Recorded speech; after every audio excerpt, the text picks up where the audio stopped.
A paz de Deus, meus preciosos e queridos irmãos, sempre no glorioso nome de nosso Senhor Jesus Cristo.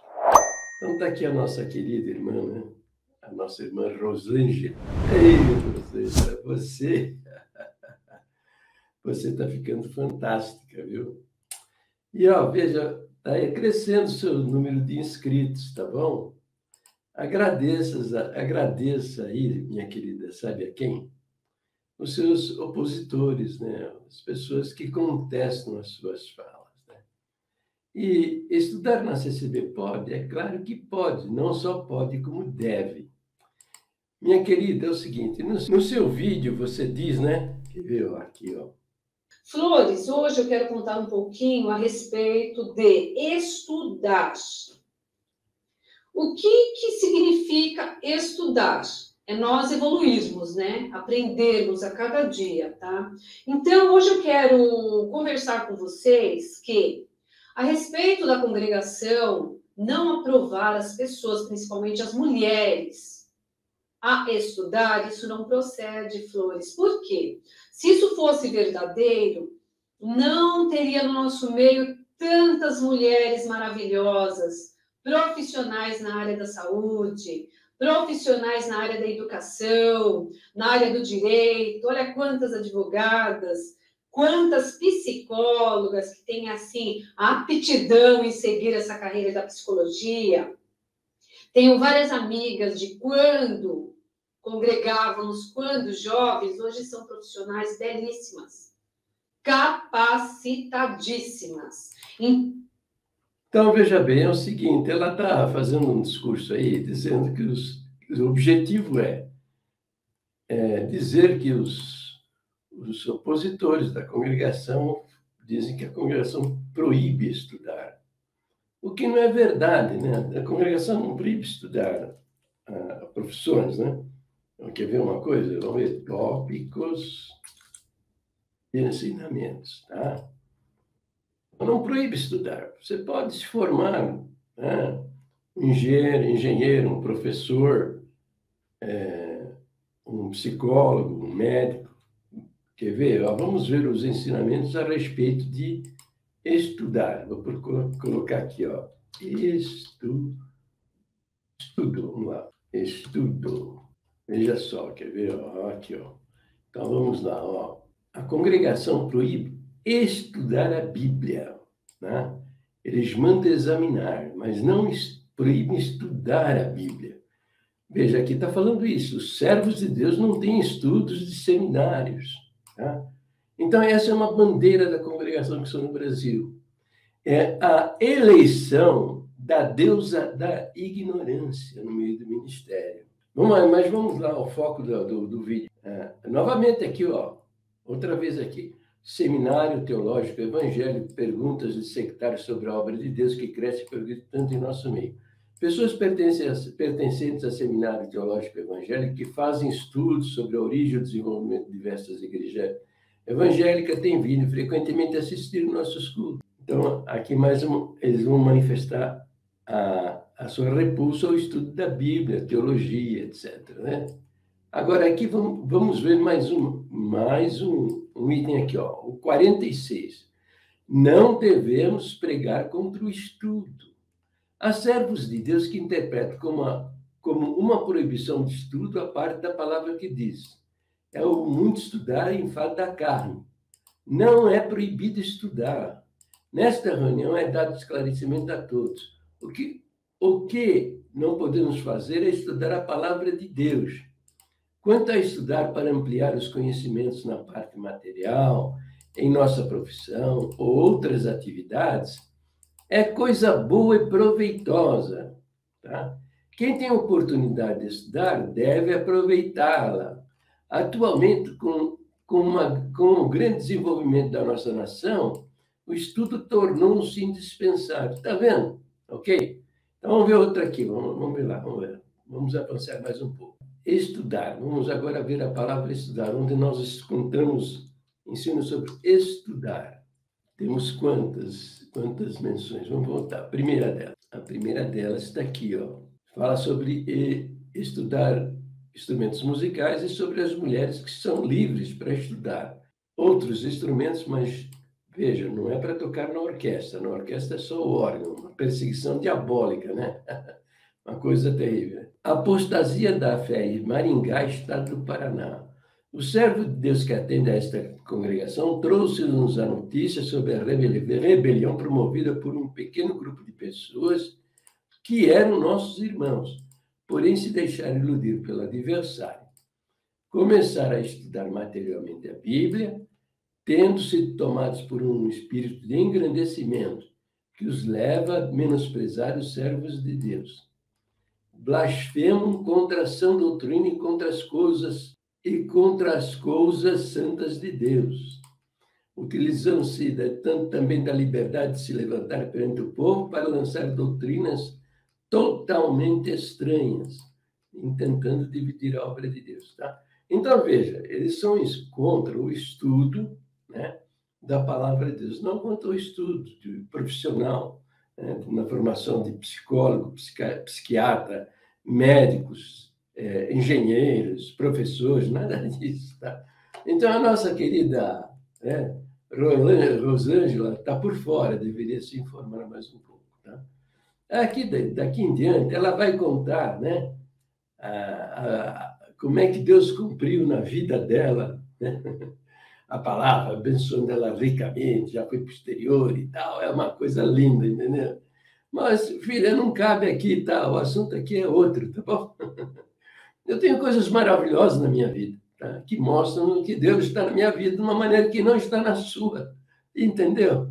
Ele não está na sua, nem no ministério que atende à sua comum congregação, e nem nos líderes da congregação, esses 12 mais velhos do ministério. Sabe por quê? Eles borram as calças quando topam com um demônio. Entendeu? É triste a realidade, mas é essa mesmo. Eles não têm autoridade para expulsar demônios. Veja, o Senhor Jesus fala a respeito disso de uma maneira, né, inconfundível. Ó, veja, as últimas palavras de um homem são as mais importantes. Veja bem, ó, eu entendo o seguinte: em toda a Bíblia não há nada mais sublime, tá? Nada mais sublime do que aquele sangue derramado na cruz do Calvário. E a Bíblia fala disso logo nos primeiros versos da Bíblia, mostrando um tipo de Cristo, um tipo do Messias que viria 6.000 anos depois, quando Deus, no Éden, né, abateu um animal, tirou-lhe a pele e, com isso, vestiu a nudez de Adão e Eva. Eles intentaram fazer para si uma roupa com folhas de parreira. Não serviu. Entendeu? Precisou que o Senhor abatesse um animal, tirasse a pele e vestisse, e cobrisse a nudez, as vergonhas de Adão e Eva. E esse é um tipo de Cristo. Esse animal que o Senhor abateu, com toda certeza, é um cordeiro, sem mácula, sem mancha, sem defeito. Entendeu? É o Cristo, o Messias, aqui a respeito de quem João Batista disse: eis aí o Cordeiro de Deus que tira o pecado do mundo. Está entendendo? E aquela pele que vestiu Adão e Eva, que eles fizeram para si com folhas de parreira, não serviu porque ela é um tipo da justiça própria. É um sentimento que se desenvolve na pessoa que acredita na salvação por meio de boas obras, ou a salvação associada às boas obras. Ele acaba se achando cara. Ele, entendeu? Ele cria um verniz na sua vida. Ele tem desejos sexuais. O homem, quando vê uma mulher, ele é da natureza humana. A mulher também, quando vê um homem interessante, também molha as calcinhas. Somos mentirosos, hipócritas, mesquinhos, egoístas, orgulhosos, soberbos. Nós somos desse jeito. Então, quando você tem como doutrina essas crenças de salvação por meio de boas obras ou associadas à fé, tá? A nossa salvação, você desenvolve um verniz, escondendo o que está dentro. né, da sua pessoa. O miserável homem ou mulher que você é. Então, você tem esse verniz. E você fica indignada quando alguém, sabe, faz um risquinho nesse verniz. Entendeu? Você fica indignada, furiosa e tal. Você está entendendo? Então, veja, esse episódio no Éden mostra, né, o que há de mais sublime em toda a Bíblia, mais glorioso, mais precioso, que é aquele sacrifício feito na cruz por amor das nossas almas. O mais glorioso, sabe o que é? É a sua ressurreição e ascensão aos céus. Entendeu? Porque se não acontecesse isso, ó, cai por terra toda a Bíblia. Torna-se um livro inútil. Entendeu? Agora, o que há de mais importante toda a Bíblia são as últimas palavras de um homem. Veja, ele não vai falar mais conosco, né? Entendeu? É do jeito que falava, né? Então tá aqui, ó. As suas últimas palavras foram aí. Ele mandou: ide por todo mundo e pregai o evangelho a toda criatura. Não é pregar religião, não é pregar sistema religioso, não é pregar placa de igreja, é pregar o evangelho. Aqui, ó, pregai o evangelho, tá ok? E o evangelho está descrito em João, capítulo 3, versículo 16. Ó, está para você, ó. Este é o evangelho, se você não sabe. E é isso que você deve falar para as pessoas. Tá? Não pregar a sua igreja, o que você, o sistema religioso que você pertence. É isso aqui, ó. E como Moisés levantou a serpente no deserto, assim importa que o Filho do Homem seja levantado. Né? Veja, a nação de Israel estava, por causa da desobediência, o Senhor enviou para o meio deles serpentes venenosas. Eles estavam morrendo aos milhares. Então o povo se arrependeu e o Senhor instruiu Moisés levantar uma serpente de bronze, levantar numa estaca a serpente. Tá? E todo aquele que olhasse para a serpente, ele era curado da mordida do veneno da cobra. Está entendendo? Isso também é um tipo do Senhor Jesus lá no Velho Testamento. Né? Tipo, quer dizer, figura que iria se materializar, se realizar, acontecer no Novo Testamento, na vida do Senhor Jesus. Então, ele diz, né, assim como Moisés levantou a serpente no deserto, assim importa que o Filho do Homem seja levantado na cruz, né? Ó, para que todo aquele que nele crê não pereça, mas tenha a vida eterna. Então, é aquele que nele crê, não é aquele que pratica boas obras, não é aquele que pertence a uma igreja, não é aquele que batiza numa igreja, não é aquele que é firme e fiel, porque não existe firme e fiel. Você é prova disso, né? Entendeu? Não, é aquele que nele crê, não pereça, não vai perecer, mas vai ter a vida eterna. Por quê?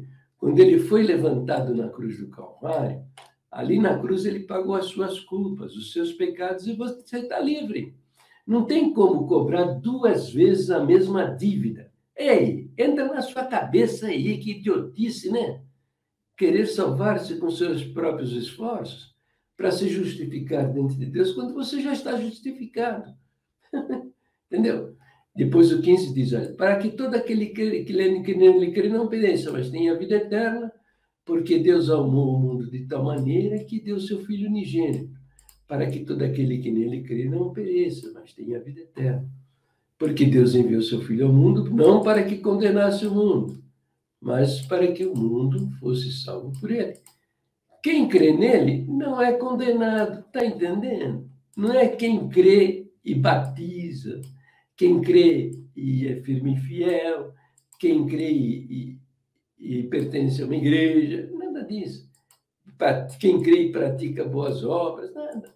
Quem crê nele não é condenado. Mas quem não crê já está condenado, porquanto não crê no nome do unigênito Filho de Deus.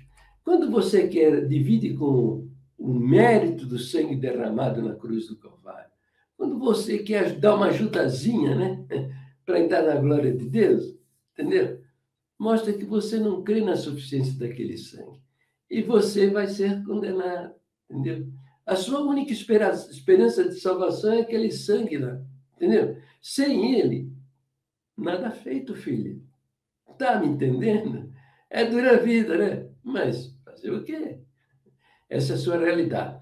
Mas veja, as últimas palavras são as mais importantes. Pregar o evangelho a toda criatura.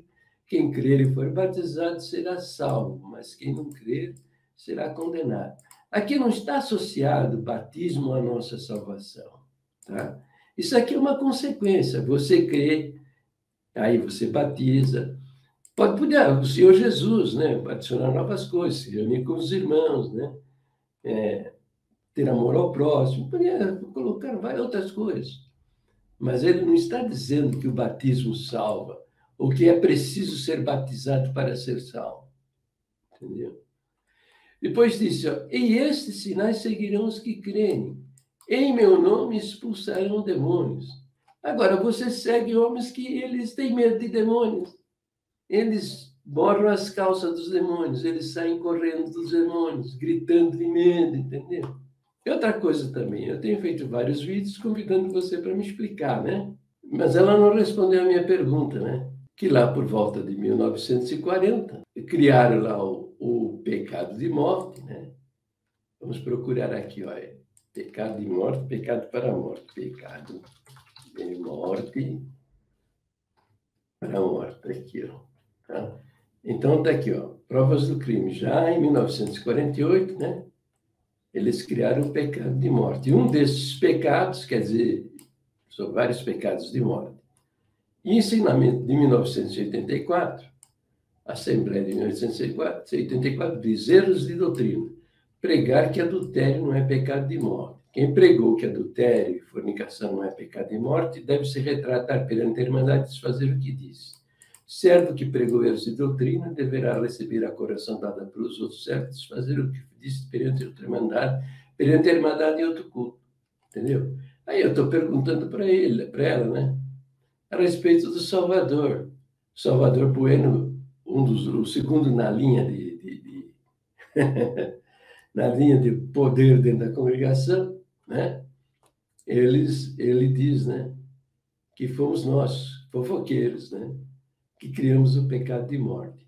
Só que essa Assembleia de 1974, 84, ele estava sentadinho lá. E ele escutou esse ensinamento. E ele ficou quieto, porque ele acreditava de um puro e sincero coração. Ele também sabia desse ensinamento de 1948. Tá? Porque ele era ancião. Como é que eu não sou cheio destas coisas? Como é que ele não vai saber? Que haviam vários pecados de morte, entendeu? Além do que, entre 1948 e 1984, há mais ou menos uns 8 ensinamentos falando de pecado de morte. E eles expulsavam, no momento mais solene do culto, pessoas com gritos: saia daqui, fora daqui, você é um cadáver, você está morto, aqui é mais teu lugar, você perdeu a alma e caiu da graça. Entendeu? Eu pergunto para você, o que é isso aí? Explica para mim. Está entendendo? Bom, para o vídeo por aqui, né? Deus abençoe a todos. Fiquem todos na paz gloriosa do nosso Deus, sempre no precioso nome do Senhor Jesus. Deus abençoe e a paz. Amém.